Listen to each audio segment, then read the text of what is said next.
organization is the only stage that we haven't entered upon. We know mass resistance, we know mass mobilization, we know mass rebellion. If you look at the 1960s, no country in the world has seen mass rebellions that we gave to these urban ghettos. But these rebellions were spontaneous, not even organized. I mean, when I was in California in 1993, immediately after the rebellion, I said, y'all some stupid people. You know? I mean, yeah, I'm with y'all, but really we're stupid. I said, we don't even plan how to make a Molotov cocktail before we do this. I mean, we don't even discuss it. All we do is, all right, we had enough, let's go. And everybody get up and we go, you know. And just go, because we had enough, you know, then when we finish, we just sit down. Just like that. Even the police say, all right, give them a week or so. After a while, it'll spin itself out because it's spontaneous. That's a mass rebellion. We must go from mass mobilization and mass rebellion to mass organized revolution, because only revolution will solve the problem in this country. By revolution, we mean the total overthrow of the capitalist system. That's exactly what we mean.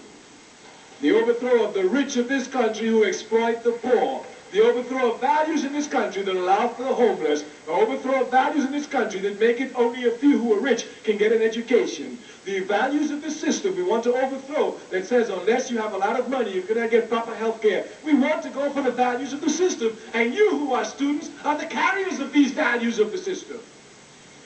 Either consciously or unconsciously, but carriers nonetheless. You carry unconsciously racist statements. If you are taught to be teachers at Oberlin and you go and say, Christopher Columbus discovered the world because that's what you got correct on your test, you are spreading racism. Unconsciously, but spreading it nonetheless. Therefore, you have a responsibility. You can only fight once you're organized. I tell you, I organized for the All-African People's Revolutionary Party. We want you to join our party. That's why we came here this evening. As a matter of fact, our party had planned to blitz Ohio, and I was to be a crucial part of that. My illness delayed it, but since this one was left, I said, well, at least let's do one more on our task. Our party needs people who love their people. Our party needs people who are dedicated to struggling for their people, not for a few days, but for eternity. Our party needs this, but our people also need it. The people in the ghetto, they have nobody to turn to for help except you. You're the only one who can help them. And if you take your knowledge and run away from them, who's going to help them? You have a responsibility to them. You must not let the capitalist system isolate you from your people. That's the worst thing it can do. You must come to appreciate your people. And you must come to appreciate the masses of your people, because they are the only ones who advance life for us, not the intelligentsia. We said it earlier this afternoon, if a revolution could be made by a few people, it would be made all the time. If one could make it, I'd have done it. The revolution is made only by the mass of the people, and they must be organized. We ask you to join our organization in the back. We have tables there with comrades who've been in our party for years, who are seasoned cadre, who know their responsibility in organizing our people. We invite you to join our party. We tell you, as we always do, if you don't join our party, you join another organization fighting for your people. The Nation of Islam is here before us. If you don't like our party, join them. If you don't join the Nation of Islam, you join the Urban League. If you don't join the Urban League, you join the National Association of Advancement of Colored People. If you don't like any of the organizations we have, then you have a responsibility, just like any of us, to create the organization which will lead our people to freedom. But you have a responsibility to be organized. Pan-Africanism will be achieved because Africans will be organized. You hear the word carefully. We will be organized, of that there isn't the slightest question. In this task of bringing about Pan-Africanism, the total liberation, unification of Africa under scientific socialism, the only solution to our people's problems is the only solution because it's the only one that gives us land, Africa, which belongs to us. It's the only solution to our problem because it gives us power to protect racism. Oh, we must make one remark about racism and slipped our mind. Some people get carried away and think that racism is an attitude. You know, that's why you hear people say reverse racism. Where are you coming from, reverse racism? Give me a break, you know. Racism is not an attitude. Racism is simply a question of power. If I get on a bus and a white man is mad because I'm sitting next to him and he get an attitude, that's his problem. But if he's got the power to put me on the back of the bus, that's my problem. Racism is a question of power. Africans cannot be racist because they ain't got the power to be racist.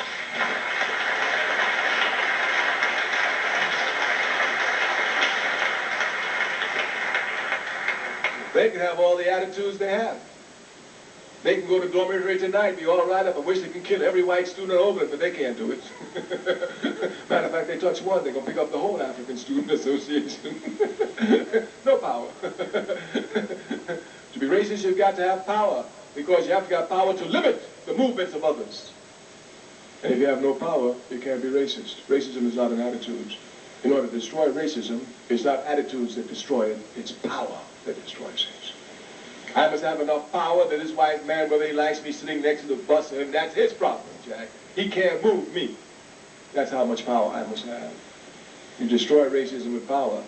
Africa is the only place we can have a power base. Therefore, if you're serious about solving your people's problems, you have to be concerned with making Africa the power base that she must be. And only a free, unified, socialist Africa will give us this. It must be a socialist Africa. Because as a socialist Africa, it would ensure world peace. It must be a socialist Africa because the power that she has will allow her to play a real, vital role in establishing and maintaining world peace. Therefore, it's only a socialist Africa that can do this. But if you disagree with us, we have no problems. The only thing we don't want you to disagree with is that you have a responsibility to advance your people's struggle. And the only way it can be done is in organization. Join our party or join any other organization.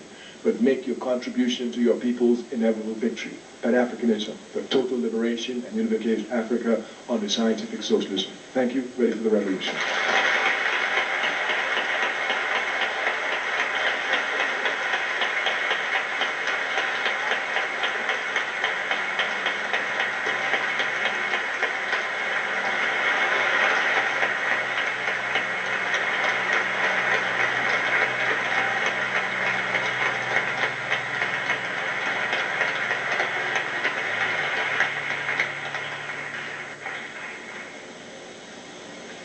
Can I speak over my time? Not enough time. Oh, we can go. Yeah, we can go. We can go. So we're about 4 o'clock. Okay. As much time as you want.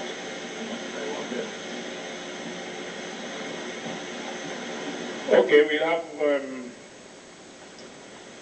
question time now. The drill is that you come to the microphones, which are on either side of the corridors. And I think if you want to speak, you probably should come up early because we probably won't be able to allow more than 4 or 5 people on either side to speak. Mr. Ture, thank you for coming very much. My name is Jeffrey Kuku. I'm a student here at Oberlin. First of all, I wanted to thank you for recognizing and accepting your responsibility to our people and coming here to remind us of our responsibility to our people. Thank you very much.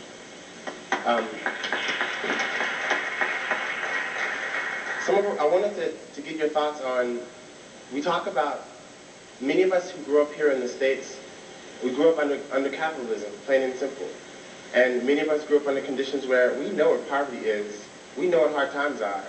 You know, when we get out of Oberlin, we do not intend to go back there. And much of what we see of getting out of that is capitalism. And when I talk to my friends about it, we have ideas like, you know, I got to get mine, you got to get yours, you know, I mean, these kind of things. But personally, I align myself with socialism. And then on the global scale, there aren't many examples of where socialism has worked extremely well. But trying to have this discourse with my peers about socialism, about rejecting capitalism from our systems, from our even mindset, is very, very difficult, especially at this school, and that's the point. I mean, we want something to come out of $27,000 a year. Question? Got it. I think I got the question. Well, you know, the most important thing, as we said, is that you must not be afraid of the difficult. Capitalism tries to teach us to run away from the difficult. But we should not be afraid of the difficult or even try to run away from it. We should run to the difficult. We give an example again. The student who runs to difficult concepts in any subject is the one who's mastered them. The one who runs away from them will be the slowest students in the class.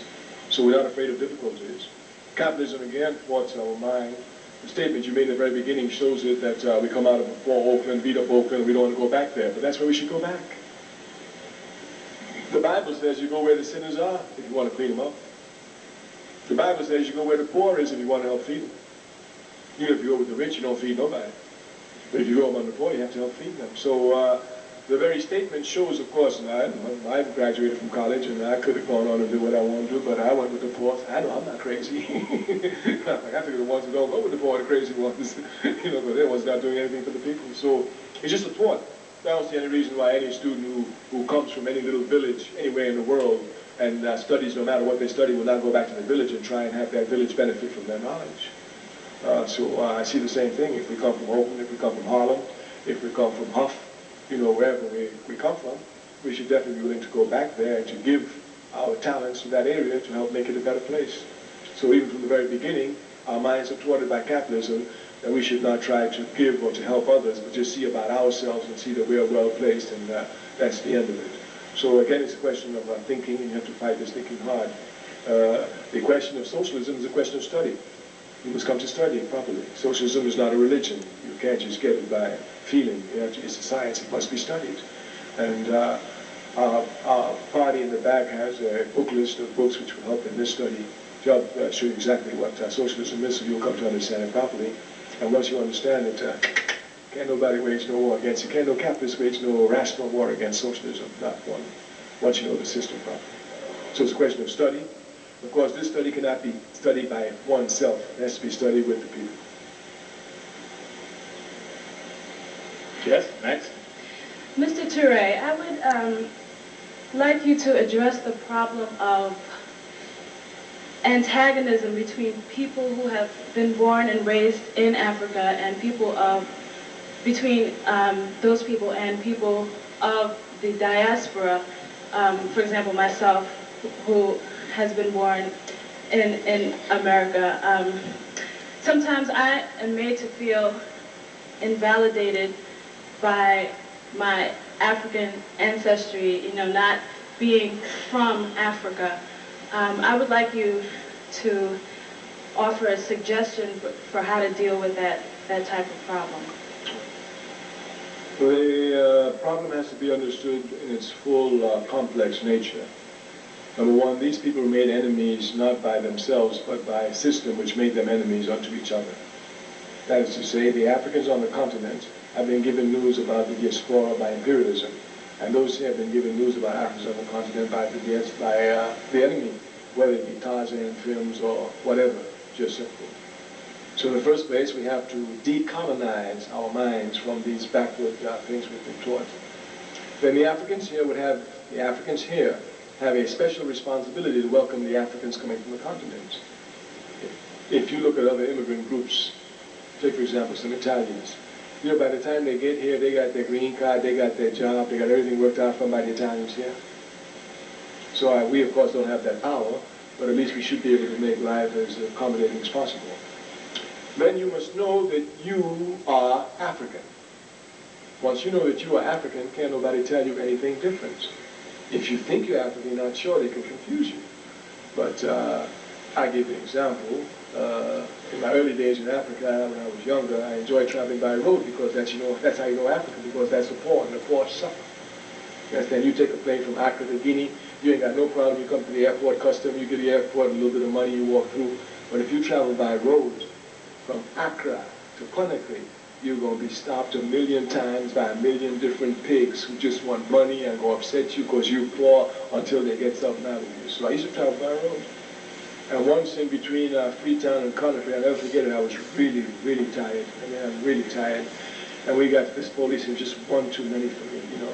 And we're in this truck trying to get by, a big cement truck, and they pull everybody down. They just want money. So I'm the last one coming out the truck, and I mean, I'm steaming, you know. So I get down, I grab my suitcase, I just throw it down, you know. So they look up at me. So somebody in the truck says, so he's not from here, you know. I said, he's not from here. He said, come here, you. So I walk very slowly. I said, what do you want? He said, we have to examine your bags. I said, examine. I opened up the bags. I started throwing things all over. I said, look, take what you want. Then I just stepped back and watched him. And I said, he might have something in here. Let's look. So he started digging and everything. Finally, everybody got quiet. I looked at him and I said, you know, I was born outside of Africa. And the white man told me that we sold each other, and I said it was a lie. But I see today the white man told me the truth. I found the two pigs that sold me. They quickly put my stuff up, put the baggage up, told everybody. So Once you know you're African, you understand, it's a discussion. If they tell you that African, you quiver. So just because I'm born diaspora, matter of fact, when they say that to me, I said, looks like you're the one who sold me. Because that's what they did when they sold me. They told the white man I wasn't African. You're still singing that song today, even after all these years. You know, so once you know you're African, of course, you're telling the truth. So all they have a lie, you'll knock them down quick. So you must know that you're African, and then tell them that we're all one, and we've got to work together. Yes, next. Mr. Ture, I want to start with telling you that I enjoyed your speech. I'm sorry, speak a little louder. Sorry. I enjoyed your speech immensely. It was very inspirational. And if you enjoy it now, you can't leave this work to me myself. You got to help, too. Okay. I happen to be writing a paper on socialism in Africa right now, so it's especially pertinent to me. And I was wondering what you think about coercion in attaining socialism in Africa. About coercion? Coercion? Well, there's coercion in all societies, you know. There's coercion in all societies, and at this point in human development, it's just an actual part of our living condition. Of course, as we evolve more and more, there will not be coercion. But there is coercion, and unfortunately, there must be coercion to stop or break down or going back to capitalist means and methods. There's no question about it. So, of course, we want a world without coercion, but I know at this point in life, there is coercion in every society. Therefore, it'd be idealistic and therefore stupid of me to assume that I can have coercion in a socialist society. There must be coercion for the moment. Next. I have a question about the difference between a nationalist movement and a separatist movement. I consider myself to be an Israeli nationalist, a Jewish nationalist, but I don't consider myself to be a separatist, meaning anybody who is willing to help me in that struggle. I look for allies, whereas a separatist movement does not. It looks for differences and it exploits those differences. And I was wondering if you could talk a little bit about, especially in student movements, the difference between nationalist movements where everybody should be taking care of their family, their family's family, and their community, but versus a separatist movement where you only take care of your family and your community at the expense of others, as opposed to in cooperation with others. And of course, those are not nationalist movements. You can simply see that once a man questioned me on this, he said, you're just spending your time with Africans. I said, yes, sir. He said, you talk about humanity. I said, I do, sir. He says, well, I talk about humanity, you're spending time with Africans. I said, well, Africans are part of humanity. They're suffering part of humanity. Anytime I help any part of humanity, I help all of humanity. So as long as that which you're doing are in the same direction of general principles of humanity, when it thwarts it, then no matter who you are or what you say, you're against humanity, and therefore your movement will end up on the dustbin of history. So it is, number one, not just a question of just nationalists or separatists. For me, it doesn't make any sense, especially when you define it as someone who's just concerned with their family at the expense of others. This is not capitalism. That's what capitalism is. That's its value. So anytime they're preaching it under any label, under any color, as Shakespeare said, a rose by any name still smells the same. So they call it separatist, but it's capitalist doctrine. They call it this, but it's capitalist doctrine. So anytime a person is concerned only about their family at the expense of others, this is capitalist thinking, not nationalist thinking. Nationalist thinking is exactly what you said. The nation is more important than you. That's the basis of the nationalist movement. You're willing to give your life for the nation. You're willing to do all for the nation. This is the basis of the nationalist movement. And if you're not willing to give all to the nation, you're willing just to give to your family, then you're not in the nationalist movement at all. Next. Brother Ture, how do you feel that the masses here in America can address the false leadership that's growing in our individual communities? By organization. Simply because our leaders have no one to whom they must be accountable. In the United States of America, our political leaders have to be accountable to no one except the Democratic Party, which is our enemy, that's clear. And they have no one because we're not organized, so they're not accountable to us. As a matter of fact, this is the truth. The African Revolution, of which I'm part and parcel of, is the only revolution where traitors strut in our community with impunity. Even the mafias kill traitors.